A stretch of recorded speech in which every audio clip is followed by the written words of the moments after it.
Hi hello ನಮಸ್ತೆ welcome back to my YouTube channel. ಸ್ನೇಹಿತರೆ, ನಾನು ಹಿಂದಿನ ವಿಡಿಯೋದಲ್ಲಿ ಸುಮಾರಷ್ಟು ದೇವಾಲಯಗಳ ಇತಿಹಾಸ, ಮಹತ್ವ ಮತ್ತು ಪೌರಾಣಿಕ ಕಥೆಗಳ ಬಗ್ಗೆ ವಿಡಿಯೋ ಮಾಡಿದ್ದೇನೆ.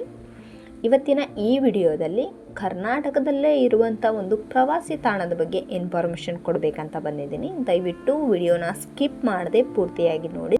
ಸ್ನೇಹಿತರೆ, ನೀವು ಸಮುದ್ರ ಮತ್ತು ನದಿ ಒಂದಾಗುವ ಅದ್ಭುತ ಜಾಗ ನೋಡಿದ್ದೀರಾ. ಒಂದು ಕಡೆ ಶಾಂತವಾಗಿ ಹರಿಯುವ ನದಿ, ಇನ್ನೊಂದು ಕಡೆ ಆರ್ಭಟಿಸುವ ಸಮುದ್ರ.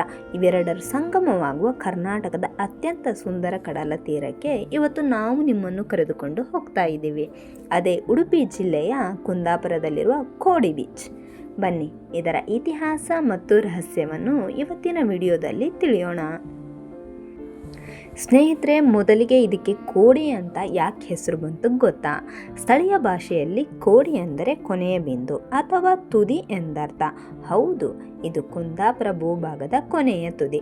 ಇತಿಹಾಸದ ಪುಟಗಳಲ್ಲಿ ತಿರುವಿ ನೋಡಿದರೆ ಇದು ಕೇವಲ ಪ್ರವಾಸಿ ತಾಣವಾಗಿರಲಿಲ್ಲ. ದಶಕಗಳಿಂದ ಸ್ಥಳೀಯ ಕಾರ್ವಿ ಸಮುದಾಯದ ಪ್ರಮುಖ ಮೀನುಗಾರಿಕಾ ಕೇಂದ್ರವಾಗಿ ಮತ್ತು ವ್ಯಾಪಾರದ ಬಂದರಾಗಿ ಈ ಜಾಗ ಇತಿಹಾಸದಲ್ಲಿದೆ. ಈ ಬೀಚ್ನ ಅಸಲಿ ಸೌಂದರ್ಯ ಇರುವುದೇ ಇದರ ನಂದಿ ಮುಖದಲ್ಲಿ. ಪ್ರಸಿದ್ಧ ಕೊಲ್ಲೂರು ಮೂಕಾಂಬಿಕಾ ದೇವಸ್ಥಾನದ ಬಳಿ ಹರಿಯುವ ಪವಿತ್ರ ಸೌಪರ್ಣಿಕಾ ನದಿ ತನ್ನ ಸುದೀರ್ಘ ಪ್ರಯಾಣವನ್ನು ಮುಗಿಸಿ ಅರಬ್ಬಿ ಸಮುದ್ರವನ್ನು ಸೇರುವುದು ಇದೇ ಕೋಡಿ ಬೀಚ್ನಲ್ಲಿ. ಈ ನದಿ ಮತ್ತು ಸಮುದ್ರದ ಸಂಗಮವನ್ನು ನೋಡುವುದೇ ಒಂದು ಕಣ್ಣಿಗೆ ಹಬ್ಬ ಕಣ್ರಿ. ಕೋಡಿ ಬೀಚ್ ಕೇವಲ ಪ್ರಕೃತಿ ಪ್ರೇಮಿಗಳಿಗೆ ಅಷ್ಟೇ ಅಲ್ಲ, ಅಪರೂಪದ ಕಾಡಾಮೆಗಳಿಗೂ ನೆಚ್ಚಿನ ಜಾಗ ಆಗಿದೆ. ಪ್ರತಿ ವರ್ಷ ಇಲ್ಲಿ ಒಲಿವ್ ರಿಡ್ಲಿ ಜಾತಿಯ ಕಾಡಾಮೆಗಳು ಮೊಟ್ಟೆ ಇಡಲು ಬರುತ್ತವೆ. ಅರಣ್ಯ ಇಲಾಖೆ ಮತ್ತು ಸ್ಥಳೀಯ ಯುವಕರು ಸೇರಿ ಈ ಮೊಟ್ಟೆಯನ್ನು ತುಂಬ ಜಾಗರೂಕತೆಯಿಂದ ಸಂರಕ್ಷಿಸುತ್ತಾರೆ. ಪ್ರಕೃತಿಯ ಈ ಚಕ್ರ ನಿಜಕ್ಕೂ ಅದ್ಭುತ ಅಲ್ವಾ? ಇತ್ತೀಚಿನ ದಿನಗಳಲ್ಲಿ ಕರ್ನಾಟಕದ ಪ್ರವಾಸೋದ್ಯಮ ಇಲಾಖೆ ಇದನ್ನು ತುಂಬ ಚೆನ್ನಾಗಿ ಅಭಿವೃದ್ಧಿಪಡಿಸಿದೆ. ಇಲ್ಲಿ ಸುಂದರವಾದ ನಡಿಗೆಯ ಹಾದಿ ಅಂದರೆ ವಾಕ್ವೇ ಇದೆ.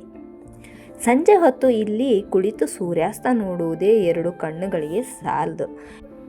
ಇನ್ನು ಇಲ್ಲಿಗೆ ಹತ್ತಿರದಲ್ಲೇ ಐತಿಹಾಸಿಕ ಲೈಟ್ ಹೌಸ್ ಮತ್ತು ಮ್ಯಾಂಗ್ರೋವ್ ಅಥವಾ ಖಾಂಡ್ಲಾವನ ಬೋಟಿಂಗ್ ಕೂಡ ಲಭ್ಯವಿದೆ.